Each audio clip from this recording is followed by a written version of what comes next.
All right.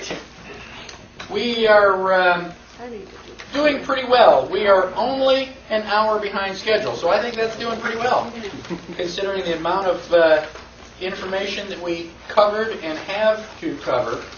I'm going to try to keep up my pace so that we can formally finish at 6 o'clock, because there are probably people that have got to leave. But once we get to 6 o'clock, we'll take a break, and then we will just continue and go into... If you have questions that you want to talk about something more in depth, let me know, and I will certainly do that. Page 22. I figured by this time the seriousness factor is a little bit high, and so I've attempted to interject a little bit of humor for comic relief. I have inserted something called a Bill of No Rights, which I've downloaded off the internet, and you've got a website there. I am not responsible for it. I only wish that I were. But the preamble to this Bill of No Rights says, "We, the sensible of the United States, in an attempt to help everyone get along, restore some semblance of justice, avoid any more riots, keep our nation safe, promote positive behavior, and secure the blessings of debt-free liberty to ourselves and our great-great-great-great-grandchildren, hereby try one more time to ordain and establish some common-sense guidelines for the terminally whiny, guilt-ridden, delusional, and other liberal, commie, pinko bedwetters." And so it goes on to say what you do not have a right to. You do not have a right to be free from harm. If you stick a screwdriver in your eye, learn to be more careful. Okay? Do not expect the tool manufacturer to make you and all of your relatives independently wealthy, etc. So you can read that. I think that it's very humorous. And sadly enough, you probably ought to post that for some people. You know? Now, the first 10 amendments are special. They identify unalienable rights. And, although Congress may go through the motion of amending them or eliminating them, they may as well just go ahead and shred the whole Bill of Rights. They can do that too, but it doesn't make it valid. Now, there are several additional amendments. The 11th Amendment basically... The U.S. judicial power is denied in cases against the state, so that states have a little bit more difficulty suing each other. We looked at Article 2 that said the vice president is the guy with the second greatest number of votes. That was changed in 1804 by the 12th Amendment.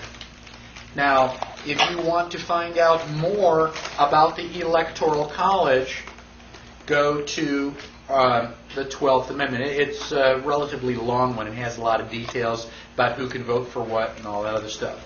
So that is the process being used today. Now, the 13th Amendment is a little bit more confusing. Depends on which 13th Amendment we are talking about. Now, you and I know about the 13th Amendment that says no slavery. Okay? That was established right after the war between the states. Now, it turns out that there was another 13th Amendment. Now, after George Washington was president, John Adams became president. While John Adams was president, the U.S. Congress secretly voted to give England about 60 or 600,000 pounds of gold. Now, I don't know if that was physical pounds or British sterling pounds, but it was a lot of gold. I thought, we won the Revolutionary War. Why are we paying England all this gold? Why are Congress giving all this money in secret? Well, Benjamin Franklin's grandson happened to be a reporter. He found out about it, and he printed the story. What do you think the people at large thought about that? Were they happy? No, I think they had Pennsylvania Avenue filled with torches and pitchforks. They were a little bit upset and they wanted to, dangle a couple of these congressmen from a long rope. Well, John Adams said, well, we can't have that, and John Adams helped to pass the Alien and Sedition Act. Anybody ever heard of the Alien and Sedition Act? The Alien and Sedition Act made it illegal to print nasty stuff about Congress, even if it's true. Don't you know? This is the second president of the United States. We haven't even gotten started yet, and they're already putting up the Alien and Sedition Act. Well, Thomas Jefferson was our third president. Thomas Jefferson's first formal action was to eliminate the Alien and Sedition Act. You can't have freedom of speech and the Alien and Sedition Act. It's one or the other. And so he got rid of the Alien and Sedition Act. Now, they were starting to realize that Congress was being infiltrated by a bunch of lawyers. What does BAR stand for? When you take the BAR exam, what does BAR stand for? British Accreditation Registry. British Accreditation Registry. British Accreditation Registry? So these are the king's men? And when you become a lawyer, you get to put Esquire after your name. It's a title of nobility. Well, the Founding Fathers that were still around went, wait a minute, we got to put a stop to this. And they did the Titles of Nobility Amendment. And I won't read it in its entirety, but it is on page 23. And it basically says that anybody who has a title of nobility is not a citizen of the United States, which is basically state citizen, and that means that you can't be in Congress, because that's a prerequisite. So the title of nobility amendment would basically make it illegal for lawyers to be in Congress. Think about it. How many of our congressmen are lawyers? How many are not? Almost, yeah, how many are not? We can count those on one or two hands. So, the title of nobility amendment was being ratified. And at the time, they would need 13 states to ratify it. 10 of the states ratified. They wrote in and said, yes, we vote for that. Then the War of 1812 broke out. Who were we fighting in the War of 1812? England. You know, the Revolutionary War wasn't good enough. They got to come back. Well, what happened during the War of 1812? They burned down the White House, where all of the records are kept. Son of a gun. There's a lot of strong evidence that leads to imply that the War of 1812 was specifically to prevent this 13th Amendment from being ratified. So now the War of 1812 is over. Congress gets back. Okay, where were we before we were so rudely interrupted?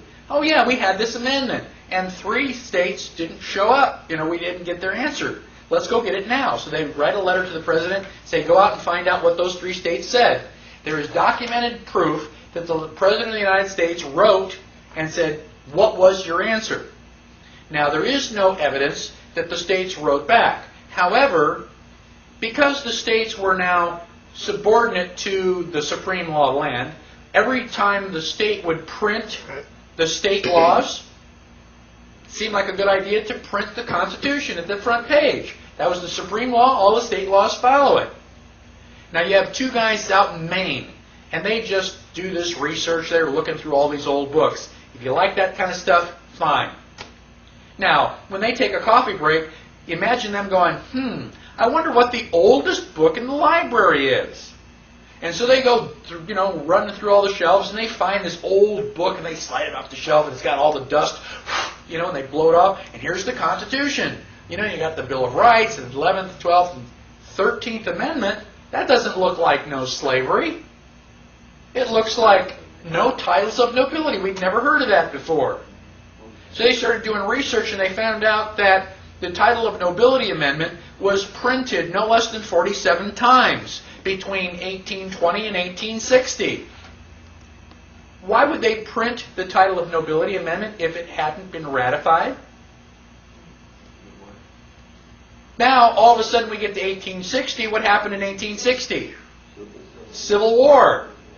Son of a gun. And all of a sudden, title of nobility amendment is no longer printed. They just, what, erased it? How do you get rid of an amendment? With another amendment. Do you know of an amendment that gets rid of the titles of nobility amendment? No. So, if it was properly ratified, it's still in effect. And if it wasn't properly ratified, we can finish it. Imagine what would happen if we ratify the title of nobility amendment. Now, we could all go to Washington, D.C., wave bye-bye to all the lawyers. Wouldn't that be great? So, now, I'm not saying whether the titles of nobility amendment was properly ratified. I wasn't there. But I've given you two websites. Well, first of all, a little paragraph that says, yes, the titles of nobility amendment was properly ratified, and another paragraph that suggests, well, maybe it wasn't. Trying to be open-minded here. And then in back, I've got several websites that will determine what page is that on? On page 51, I point you to 3 different websites that you can go to and research it on your own. Let me tell you in advance that one of the websites shows you photographs of this amendment printed in the books. I don't know, looks pretty convincing to me. Now, so eventually, Civil War, we just forget about titles of nobility. Now we've got the 13th Amendment. 13th Amendment says no slavery. So, great, whites and blacks are the same, right? No, we've now got to pass the 14th Amendment that creates U.S. citizens and gives blacks privileges. Privileges and rights are not the same thing. 14th Amendment was also not properly ratified. Oh, by the way. 15th Amendment, we finally give blacks suffrage. What is suffrage? The ability to vote. All right? When did women get suffrage? 1920. So girls, now you know how you rate relative to slaves. Well, if we own property, we were able to vote, though. Okay? So basically, you know, it's all landowners, and there were some women who were landowners, but not many. It took 40 years. Right. Had to keep your place. You know, I guess that means that slaves are worth more because you actually have to buy a slave. You know, you just got to get married and have her do all your laundry and cooking. Have you ever seen what the price of dating is? Oh. Okay, so women were allowed to vote with the 19th Amendment. The 16th Amendment. 16th Amendment is also pretty controversial.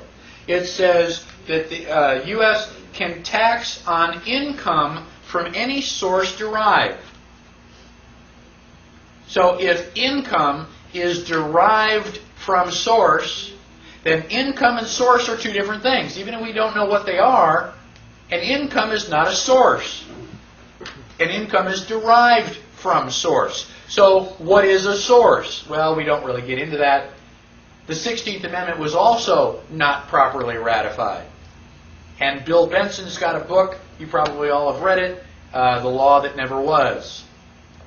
The 17th Amendment changed the way that we elect our senators. Prior to the 17th Amendment, the senators were elected by the state legislation, so that the state had some control over what happens in Washington. 17th Amendment allows us to elect our senators by popular vote. What does that move the United States towards? Democracy. Not properly ratified. Yeah. So, ever since the Civil War, things in Washington, D.C. have been happening fast and loose, and they just say, oh, don't worry about it. Don't look at that man behind the curtain. Just trust us. Would we lie? We're Federalists. They're the anti-Federalists. We wouldn't lie.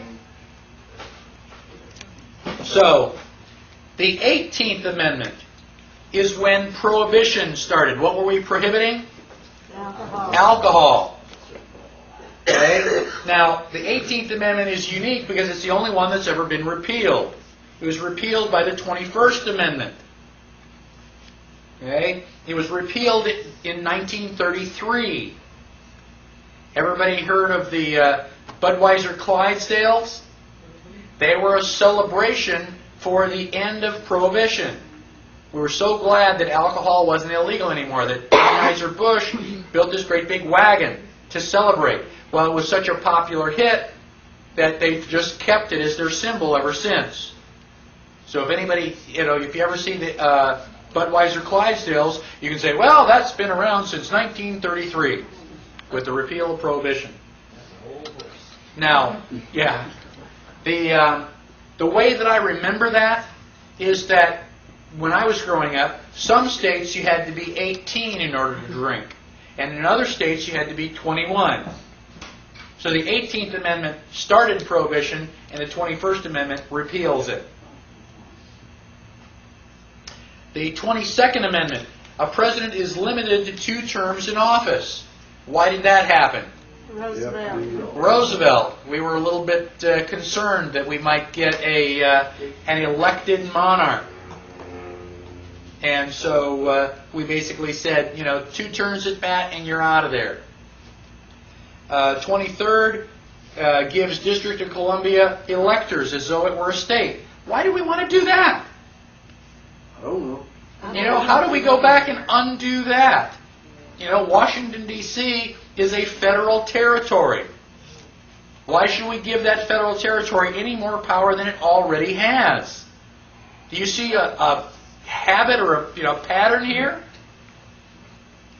24th, elimination of the poll tax. We were going to allow blacks to vote. We're just going to charge them so much money they couldn't. 25 is a formal procedure for overthrowing the president.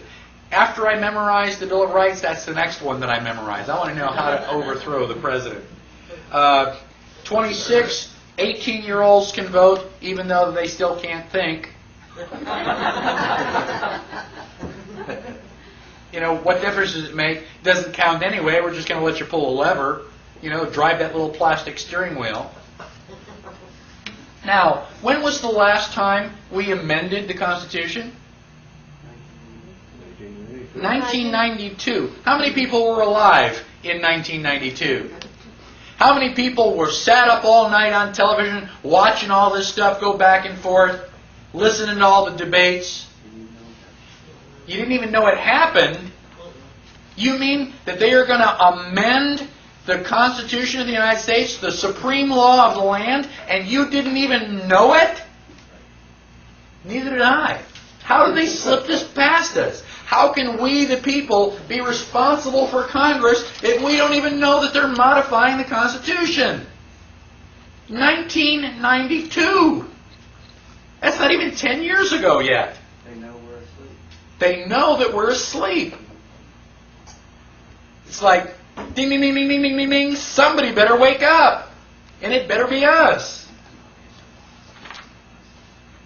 Any questions on the other amendments?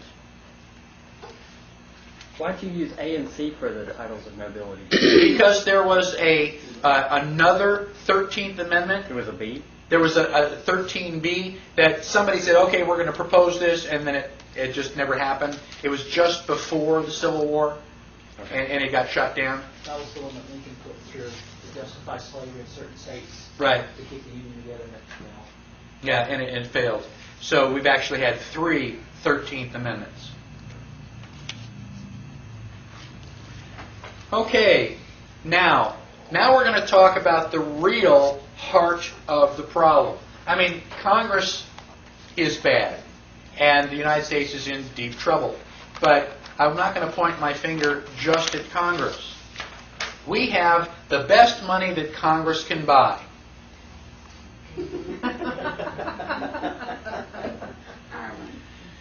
Sigh. We're going to talk about legal tender and lawful money, and what is the difference. The real problem is the economy. That's how the Constitution got started. They sent our guys to Philadelphia because the economy was bad. They were suffering from inflation. Some things, just never change. Now, let's talk about gold and silver. Why are gold and silver used as money? Around the world, not just in the United States. They're valuable. They are valuable. They have an intrinsic value. If you don't like coins, you can melt this down and make silverware. They don't rust and rot. That's where the term came from. Now, not everybody had silverware because silver is, kind of hard to come by. But, if you don't like it in this form, you can melt it and change it into something else. It has intrinsic value. All right? Why else do we use silver and gold? Constitution. So states. Well, it was put into the A small amount Constitution. of it, especially of gold, can equal a fair amount. Right. So gold is very, very valuable. Why is it so valuable? No free electrons, it won't oxidize. It won't oxidize. It's a limited Right? amount. How much gold is there? There's a limited amount. There's a limited amount. Can gold inflate? Can we just go out and just, start spitting out more gold? No. If you want more gold, what do you have to do? You got to go and dig it up. And it's hard work. And so you can spend, 10 or 15 years of your life and end up with this little ball of gold. Okay, you worked hard for it. You deserve it. Is it that ounce of gold going to inflate the economy? No. So the fact that there is a limited amount of gold and silver is a primary reason that countries all over use this as a medium of exchange. Now, when they had these goldsmiths, what you would do is, you want to buy my apple. You give me this, this gold coin. Well, there is one disadvantage to gold and silver. 10,000 apples. You try carrying this around in your pocket. If I don't have a belt on, I'm gonna lose my shorts. It's heavy. And not only that, if I'm walking around and this stuff is jingling around, everybody knows I've got it. And they can either cut my throat or cut my purse, and take it from me. So it does have a disadvantage. So one of the things that we used to do is take your money to the goldsmith. One, he would punch it into coins for you and make them all the same. And then he also had a great big lock box. So you can say, well, I want to just leave my gold here where it's safe, and the goldsmith would give you a receipt for it. Kind of like Chinese laundry. You bring back the receipt, we'll give you your gold. No ticky, no washi. So we get your receipt. So now I want to buy your gold, or you buy your apple. I can say, don't go away. And I can run down to the goldsmith, give him my receipt, get the gold, come back and say, okay, here's the gold, you give me the apple. Well, what are you going to do with it? You don't want to keep it around, so you run down and give it to the goldsmith, and he gives you the receipt. Well, gosh, that's a whole lot of running around. If I've already got my gold receipt, can I give you the gold receipt, you give me the apple? Yeah, you're going to end up with it in 5 minutes anyway. It's a lot easier to carry paper. You just put it in your pocket or your wallet. It doesn't weigh as much, and it works the same way. You want the gold, you can go and pick it up. Now, the guy who's holding all the gold goes, wow, this is a real bummer. I've got 1,000 gold coins, and people only come in and collect like 100 of them at any one time. So only about 10% of the people who have gold here ever ask for it back. Everybody's using these gold receipts. Now, because I'm not terribly scrupulous, well, how can I take advantage of that? I can print more gold receipts. Yeah, but if I spend them, everybody's going to say, hey, Jack, how come you got all this money? Where are you getting all that? So I really can't spend it myself, but I can sure loan it to you. Nobody's going to ask you. If they say, where'd you come up with that money? I borrowed it from the goldsmith. So, that's like cool. So if I only have 10% of the people collecting their money, and I have 1,000 coins, I can print 10,000 notes. So I can print all these counterfeit gold receipts. And I can loan them to you and loan them to you and loan them to you. And now everybody's using the gold receipts. You can't tell them from the original ones because I printed the original ones. And now 10% of those people, 10% of the $10,000 are going to come in and collect their gold. And I've got the 1,000 pieces of gold that I need. That's how fractional reserve banking got started. I'm basically counterfeiting money legally. So now, and this is a really great setup. I can counterfeit this money, I can loan it to you, and now when you borrow money from me, you've got to pay me back in interest. And I'm going to ask for the interest in gold. So I don't know where you're going to come up with it, but you're going to go out and bring back more gold. So if I've got more gold, I can print 10 times as much money. For every gold coin you print me, I can print 10 certificates and loan that out. It doesn't take an idiot to figure out that I'm going to be making money pretty much hand over fist here pretty soon. Now, I've got almost the perfect setup. Almost perfect because, you don't borrow enough money. I mean, you're a nice guy, but, you only borrowed maybe $5,000. And you're going to do that once because you want to buy a house. If I want to make more money, I got to figure out a way to loan more money. Who can I go to that will borrow money from me? Can I loan money to a government? Will governments borrow money? Yeah. And they borrow lots of money. Especially if somebody's about to attack. If your country is going to war, don't you want to borrow money so you can buy guns and defend yourself? I mean, and if you're going to borrow money now, aren't you willing to borrow that money at like a really high interest rate? The goldsmith says, yeah, I can loan you the money, but it's going to be 25 or 30%. The bad guys are coming. I need the guns today. I can't work. If you don't give me the money, I'm not going to have anything to defend. So yeah, I'll borrow the money. I'll give you your 30%. Ha ha! I've got the perfect solution.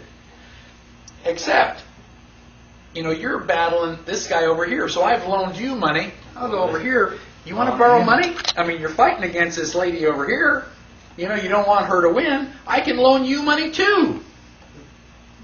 So now I'm playing both ends against the middle. I'm loaning you money at 30%. I'm loaning you money at 35% because I'm not giving you very many chances. And I've got the two of you fighting. You're both borrowing lots of money. I'm making money hand over fist. This is good. What's the only bad news that I could ever get? The two of you shook hands and decided not to be at war anymore. Oh my gosh, you can't have that. If you stop the war, you're going to stop borrowing money. This sounds like wild, crazy, That's exactly what's going on. When Napoleon was exiled, they put him off in Elba, hoping he'll never come back. What do you think the bankers did? Hey, Napoleon, you want to come back and kick some butt? Why do you think we had the Louisiana Purchase? Because Napoleon needed money. He said, yeah, I'll give you that entire Louisiana Purchase. You can have all of France's land. I need money because I got to come back and kick some butt. And he was also borrowing money from the bankers. So we got here, we are the United States. We are printing our own money. Oh my gosh, we can't have any of that. We don't have any control. If you're making your own money, how can we loan you money? So all through the history of the United States, they've been trying to set up a central bank. Alexander Hamilton was the guy who was trying to get it started. And he did. They called it the First Bank of the United States. And then the contract ran out. And so they brought it back again, and they called it the First Bank of the United States. And then it went away, and they brought it back a third time. This time they called it the Second Bank of the United States. So we've had, a central bank several times. Well, Old Hickory, what's his name? Andrew Jackson said, you guys are a den of vipers, and by the strength of God, I'll rout you out. And he threw out all the central bankers, and he killed a central bank for about 75 years. He did a good job of it. Not a perfect job, but back in 1913, the central bank came back. What do we call it? Federal Reserve. So they print money out of thin air. You've heard the joke about the woman goes into the bank and says, I can't be overdrawn. I still have checks left. You know, that may be cute, but that's what the Federal Reserve is doing. Prior to 1913, how did Congress get money? They have to beg. They have to come to us and say, we were going to have this big scientific, we need $1 million to study the sex life of the mosquito. What did we say? I don't think so. Like, oh, darn. You know, we can't do our pet little project. So then they invent the Federal Reserve Bank. Congress is authorized to coin money and regulate the value thereof. They are not authorized to give that power to somebody else. If I'm a police officer, can I give you my gun and say, would you direct traffic for me while I go to lunch? Can I give you that authority? No, because I can't give you the responsibility that goes with it. We give Congress the responsibility to coin money. We did not give them the authority to give it to somebody else. But they did. Federal Reserve Act is completely, totally, 100% unconstitutional. I don't care how much, it depends on what your definition of is, the president does. It's unconstitutional. So now we've got the Federal Reserve Bank printing money out of thin air. What does Congress do? They borrow money from the Federal Reserve. Did they ask us? No. They just borrow the money. They do their, study on the sex life of the mosquito, and then they turn around to us and go, oh, gosh, we've got a national debt. You got to pay taxes. We got to pay our national debt. Wait a minute. They were supposed to ask us before. Now they've invented a system where they can get the money without asking. It is criminal. It is treason. Absolutely treason. Anybody here still think that the government is out to for your best interest? I'm from the government. I'm here to help. Oh yeah? Stand still. Now, one of my favorite quotes is from Ludwig von Mises. Ludwig von Mises says on page 24, the government is the only institution that can take a valuable commodity like paper and make it absolutely worthless by printing on it. Think about it. If you'd given me scrap paper, I could use it for something, but now that you turn it into money, it has no value. Now, money is defined by Black's Law Dictionary.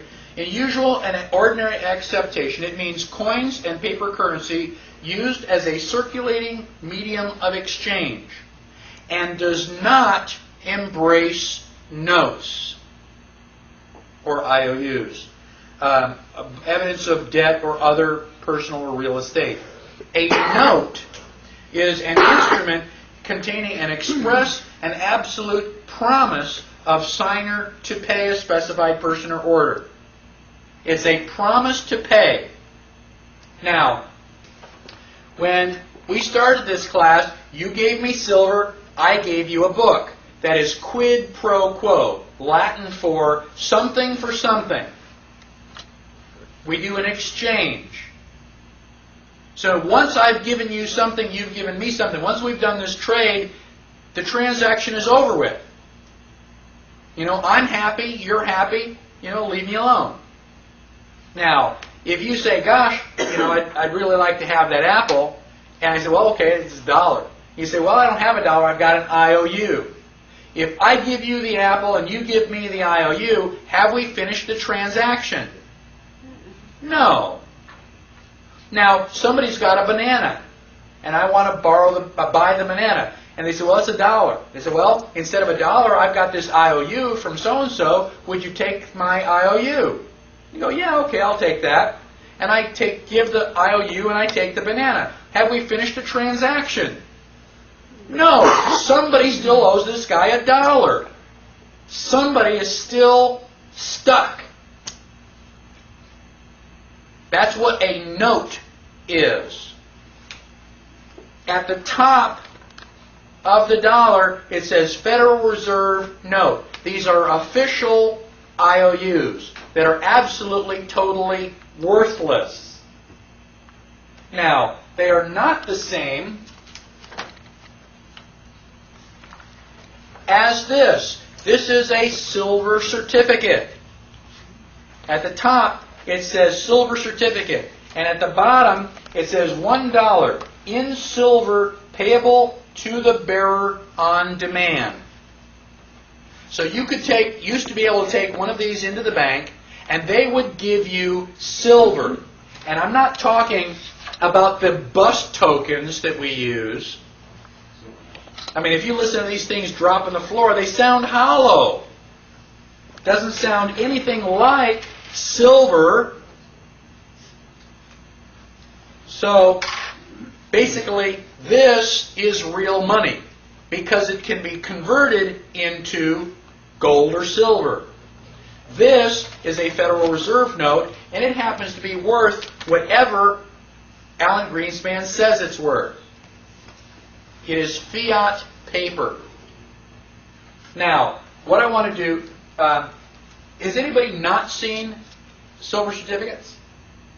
I'm willing to pass these around. You're a youngster. I want them back. Are they just a collector's item, or are they still considered? I mean, No, this will no, you- always be legal tender, right? You can spend that.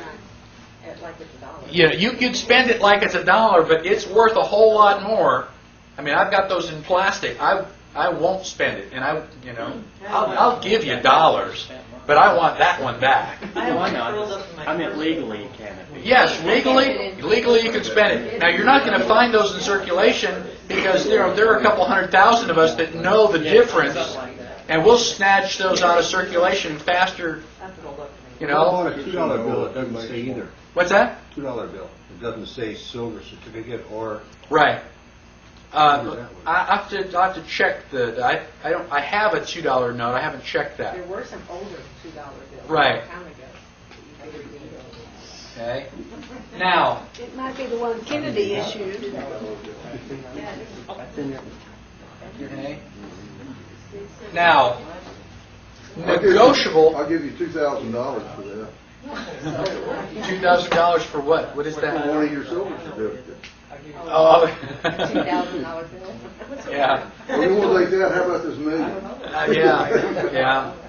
Now, negotiable means that we can negotiate about it. If I've got a pile of silver and you've got something that you're going to say, well, how much is it? And we can negotiate. Okay? You can decide whether you want to take it or not. Non-negotiable means you don't have a choice. It cannot be transferred. Not capable of passing title or property by endorsement or delivery. This was the question that you had earlier. If I take your apple and I give you this silver, I'm basically transferring property. This is now your property. The note cannot transfer property. It's just an instrument of debt. It's basically a tally system. You do not own this dollar, even if it's in your wallet. Who owns this dollar? Federal Reserve. The Federal Reserve. It's got a serial number on it and everything. So this is their money. If you go to Avis and you want to borrow one of their cars, you take their car, drive it around for a week, fill it up with gas, bring it back. It's still their car. They're going to charge you money for borrowing it? Yes, that's known as an excise. Rent on the car. The 16th Amendment, the Supreme Court has determined that the 16th Amendment confers no new power of taxation on the Congress. Congress can't do anything now that it couldn't already do before the 16th Amendment. The Supreme Court says all the 16th Amendment does is to establish the income tax as an excise, which means that you are paying rent for using their property. It's like going to Avis. Did you transact business using these? Yes. Well, you got to pay rent and all the paper dollars that you handled. Why do people use the Federal Reserve notes? Don't have much choice. There's no other choice. It's like Henry Ford. You can have your car any color you want as long as it's black. If you have a choice of one, is it a choice? No.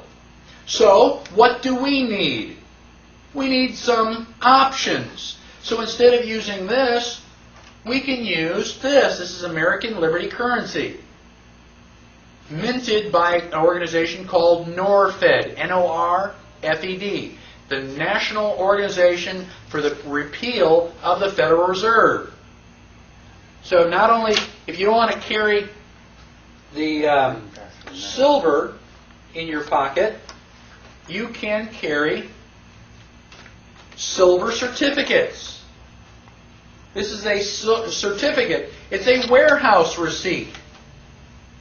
So if you have this in your possession, you can go in, and for every one of these, they will trade you one of these. This is just a placeholder. Put it in your pocket, just like the goldsmith. Use this instead of that. But if you want this, you can go and pick it up, because they don't print one of these unless they have one of these in circulation or stored in a warehouse someplace. Now you have a choice. You don't have to use these. Now if somebody buys something and they give you this, technically you're obligated to take it. It's not negotiable. This is negotiable. How long have those been out? These have been out for 3 years. There's already $1 million like this in circulation. See, being in business, I never knew that. I wouldn't have known Okay. if somebody came in and gave me. And that's why I'm here to educate you. Okay? It is an option. And every time we use these, we don't have to pay rent on the other guy's stuff. Does it come in? This comes in 1, 5, and 10s. And they're different sizes, so that when you stack them, all the 1s are shorter, the 5s, it's really cool stuff. Gosh, I love it. Lighter than $1? It looks top. I can pass this stuff around. Depends on how much it's Where for, can I we get guess. these? I mean, Yeah, where can we get it? North End. Okay? One of the places that you can get it is from me. I am a redemption center for NorFed. You can go to norfed.org and you can buy it off the internet. And basically, in the back of your book, in the handouts, it is like the second or third item. Okay, I've got a little flyer for the NorFed, and it explains what it is, what it looks like. It is perfectly legal. We are not violating any laws. So for those of you that don't want to go to jail for not having a driver's license, or go to jail for not paying your taxes, this is something that you can do, which is non-threatening, it's not legal, and you are helping to restore the republic. You said it's not legal. It is legal. It is legal. It's not illegal. It's not illegal. Do the merchants accept it? Some do. You can negotiate. Now, if a merchant will accept it, they can put a little silver tag. You know how you got American Express, MasterCard, Visa labels on the door? We've got another silver label about the same size that says ALC, American Liberty Currency. And we've got 3 or 4 places in Austin that will accept it. Yeah, they give you a catalog that tells you what merchants, Right. where the redemption centers are. So if you are a business, talk to me. I'll give you a silver certificate, a silver label. You put that on your door, and you're helping us. Now, what do you do when you get it? 2 things. Give it out to people as change. You go, gosh, what's this? Spend 5 minutes, tell them what it is. Okay, tell them it's silver. In fact, these spend real easy. $9.99 here. Man, you go into Taco Bell with this, and they go, wow, what is that? It's $20. It's silver. Is it like, do you take silver? It's like, wow. And frequently what they'll do is they'll put this in their pocket and put $10 of their money in the thing. I went into McDonald's one time, sold 1 to the guy behind the cash register and 4 to the people after me. They go, wow, what is that? I mean, I had to go out to the car to get more silver. Okay? People know value when they see it. And when you start using this instead of that phony money, not only are you helping to recover, our economy, but you're helping to restore the republic. And it's only been around for 3 years yet. As more and more people learn about it, it's going to help. And I'll talk to you some more about that same organization. Did you bring a lot with you? Did you bring a lot of it with you? Yes, it did. In essence, if the Federal Reserve, if we use their note, do they, in essence, own our property that we buy with that? No, that is not true. Even though it was not a completed... But it isn't a completed transaction.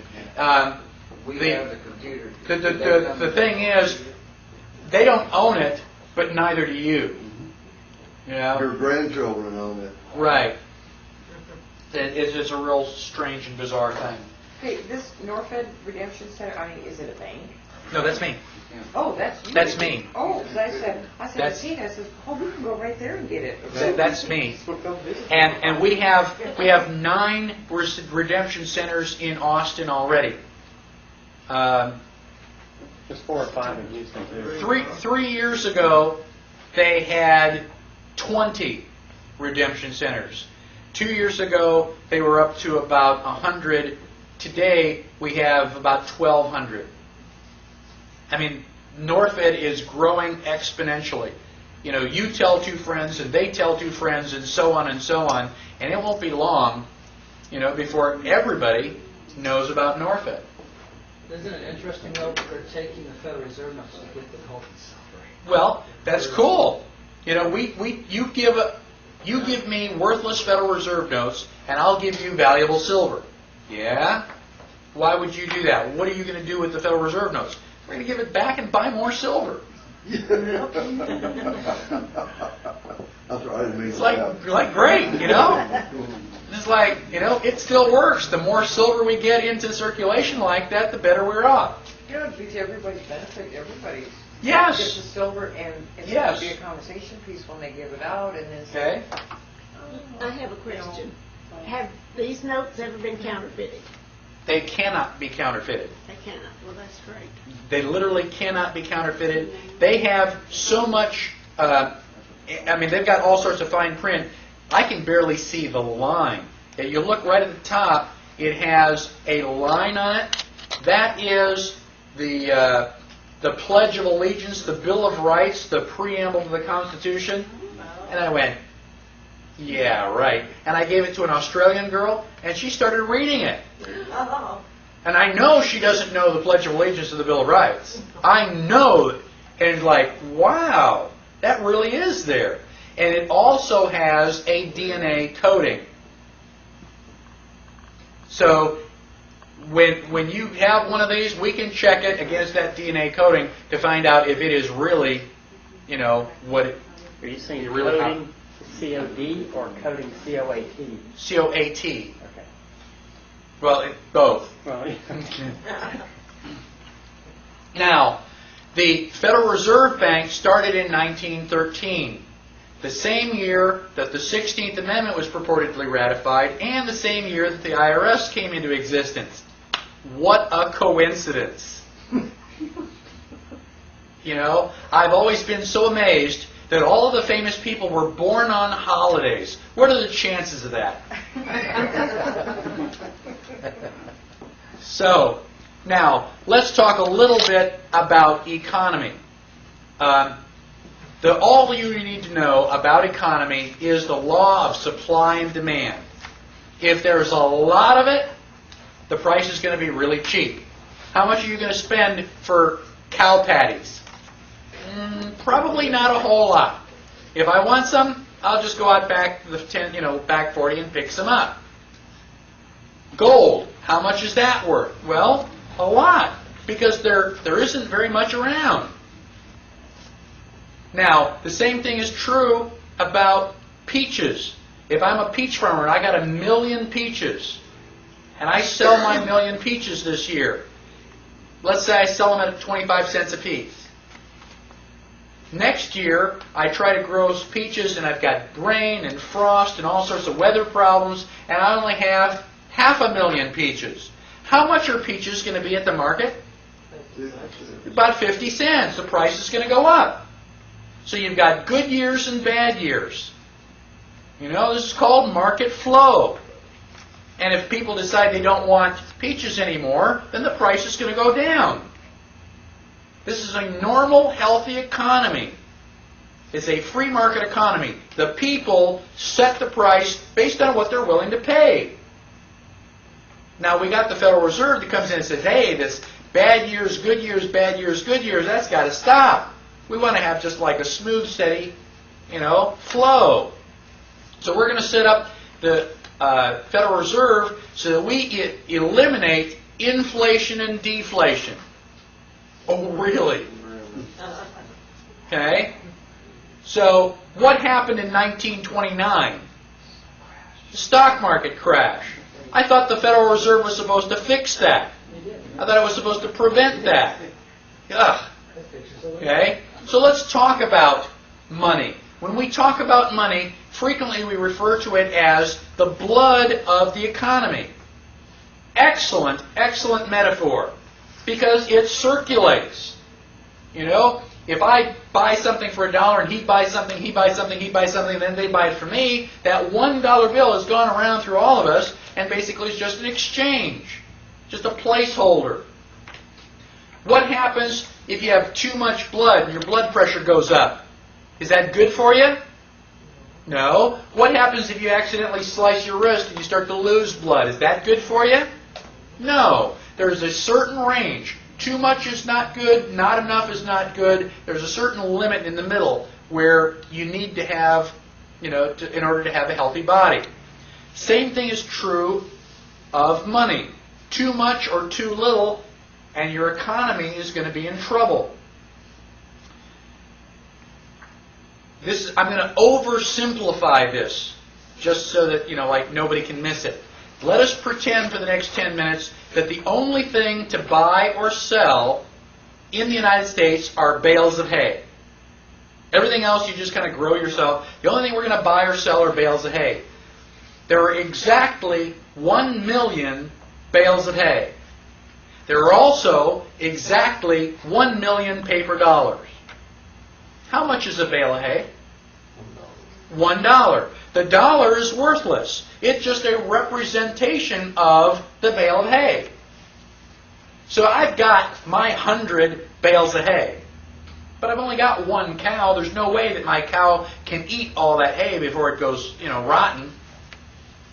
And plus, I got a little tiny apartment. I don't have a place to store 100 bales of hay. Where would I sleep? So what I'm going to do is I'm going to sell my 100 bales of hay, and I'm going to end up with $100. Isn't that great? So now, $100, I can put that in my pocket. I can carry it, or I can go home, open up the safe, put the money in the safe, take out my trusty rifle, lock the safe, turn on the security alarm, and sit on the couch all night. And I'm wide awake because I've been drinking coffee. I am just one wired so-and-so. And I'm going to protect my $100. Now, overnight, the Federal Reserve decides to print and distribute another 1 million paper dollars. So I wake up, the sun comes up, it's breakfast. Now there are 2 million paper dollars and still 1 million bales of hay. How much is a bale of hay? Bale of hay is worth $2. Bale of hay is worth $2. I go into the safe and I bring out my $100. How many bales of hay can I buy? 50.